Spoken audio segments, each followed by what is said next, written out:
Thank you. Thank you very much. Thank you very much. Boy, this is great news, and the Lord knows we need some good news just about now. To the Port Authority Board, that has been extraordinary. Chairman O'Toole of the Port Authority wanted to be with us today. He was coming across the bridge, and apparently his passport to enter New York was not in order. So give Chairman O'Toole and the Port Authority Board a big round of applause. Thank you for your leadership. Thank you for getting it done.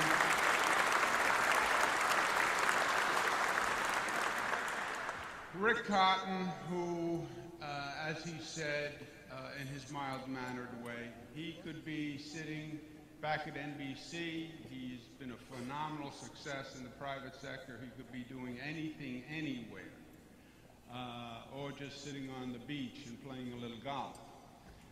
He is an example of public service at its best. He is quality. He doesn't need to do this. He's doing it just to make a difference. And we thank him. Rick Cotton.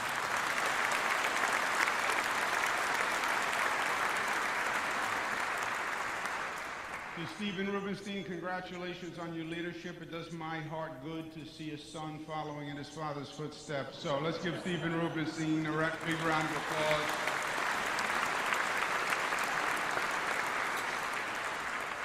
You know, JFK, LaGuardia, it's amazing when you think about it how long these situations have been allowed to go on. It's not like this happened overnight, that JFK was outdated or LaGuardia that was outdated. JFK has been outdated all of my life. I'm a Queens boy, in case you can't tell the accent. But in my home, when the call went out, you have to pick someone up at JFK. You know, it was a drawing of the short straws, right? That was a torture. You know, if you could survive the Van Wyck Expressway, right? Put splinters under my fingernails instead, it'd be quicker. And then trying to figure out that spaghetti bowl of JFK with all those signs, it was just impossible. I wouldn't do it. I made my younger brother, Chris, do it. It has instilled in him a deep resentment to this day that actually exists. So it was long, long overdue, but so many of the things that we're talking about are long overdue. And it's not just a New York story. It is a United States story. We are losing the development race. It's a race that we won. It's a race that made America, America. It's a race that made New York, New York, and now we're losing it.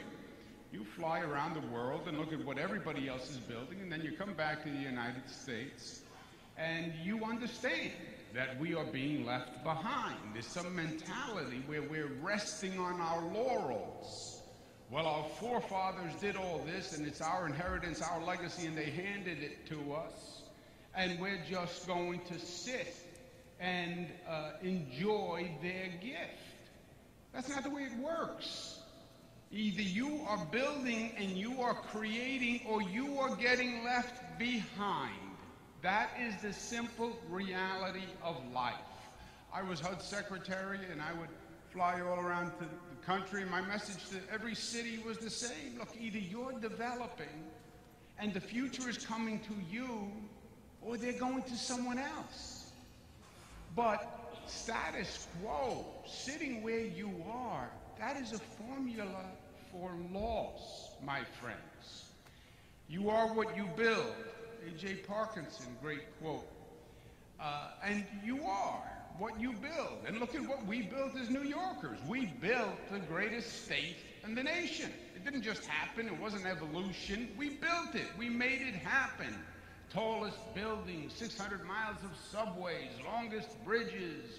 You can't do it, it's impossible. Baloney, we're New York, we will do it. And we did do it. And that's what we made. Every president has said, we must rebuild our infrastructure. We must rebuild our transportation. Democrat, Republican, Ronald Reagan said it. Jimmy Carter said it. President Clinton said it. President Obama said it. Vice President Biden is still saying it. President Trump said, not to get political, are you a not-for-profit organization?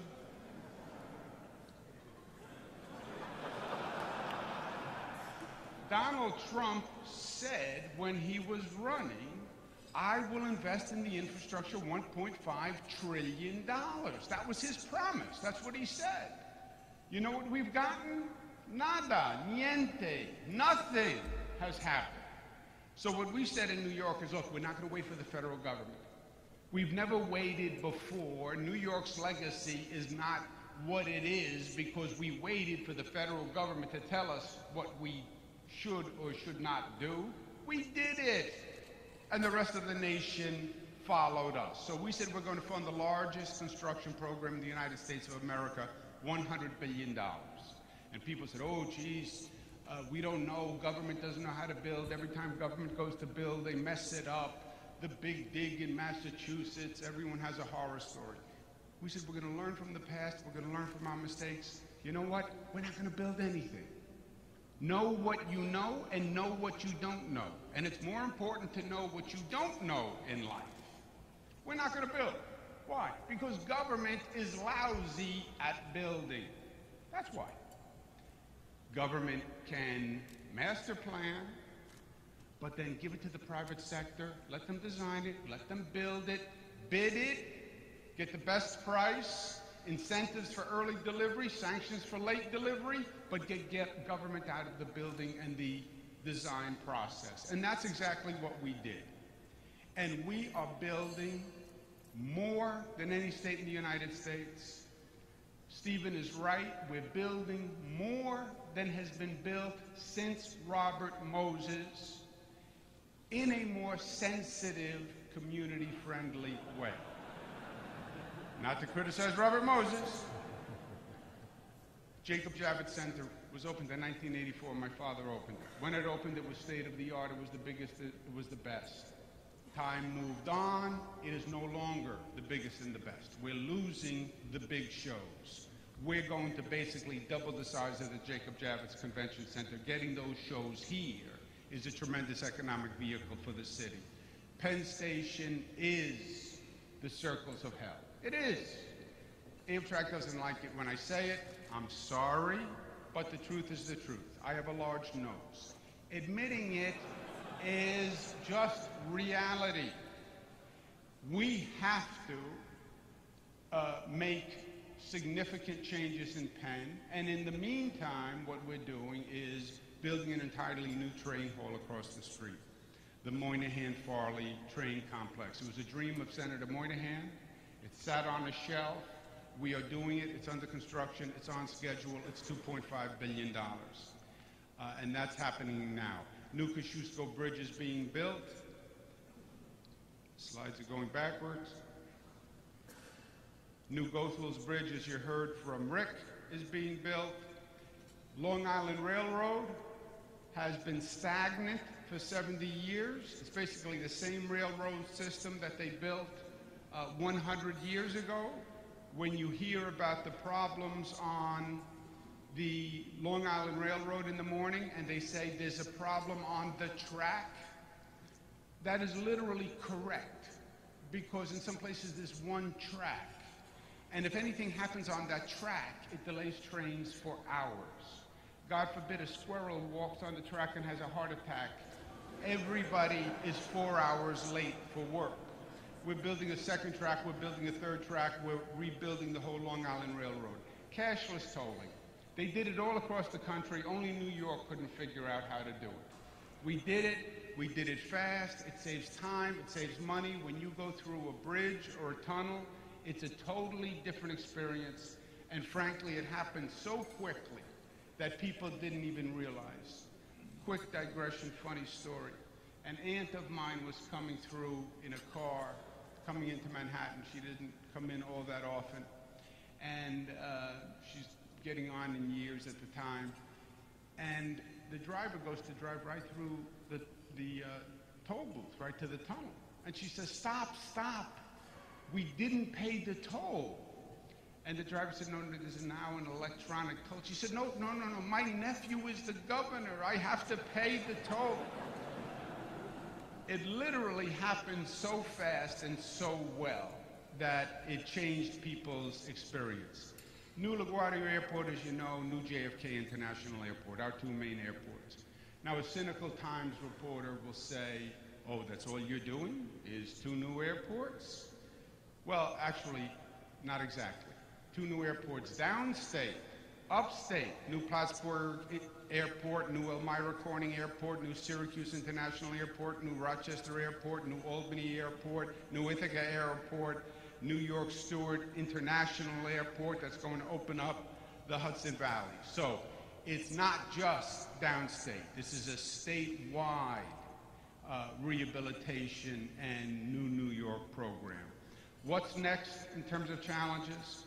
It's going to be the MTA and fixing the New York City subway system. It's going to require the largest investment in history, $30 billion. It is something that we have to do, and we have to come to terms with it. What is the obstacle to rebuilding the subway system? It is the money, honey. That's what it is about. It is about the money. And you're now having this political discussion, well, where should the money come from? Here are the options. God is going to send down $33 billion, and it is going to descend from the clouds. That's not going to happen. Option two, we'll look under the city and the state mattress, and maybe we will find $33 billion. That's not going to happen. Well, New York City is going to dig into its pocket, and they're going to ante up, and the state will ante up. That's not going to happen. There is only one way it happens, that is congestion pricing.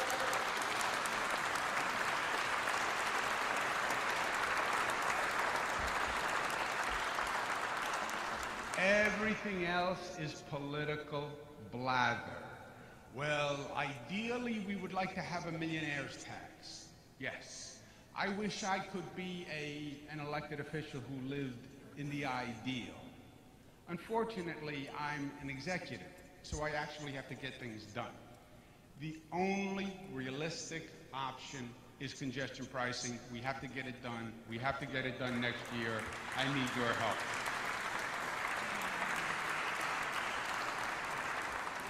If we get the funding, we will get it done. If we get the funding, we will get it done. Well, how do we know you will get it done? Because we have a track record of performance. Go look at what they're doing at LaGuardia.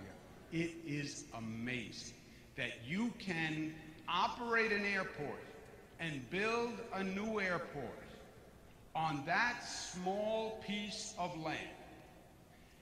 Not that it's pretty, not that it's easy, but we are doing it on time and on budget.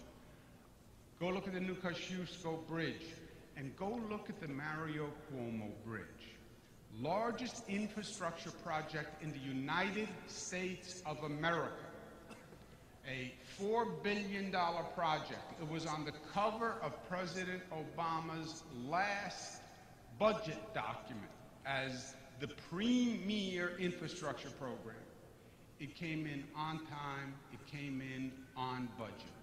We can do it. If we get the funding, we will make these things happen because we work at it every day. You ask anyone who's in the real estate construction industry, how do you get a project done on time? You show up every day and you push that project along.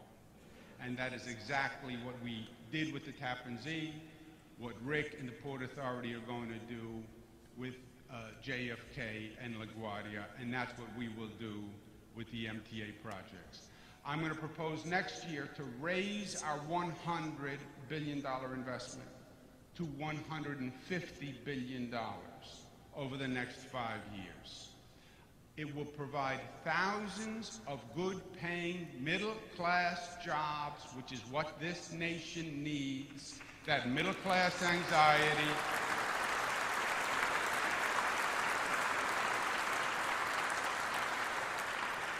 It will provide a generation of good-paying union jobs that have an apprentice program and have benefits and have safety and have training.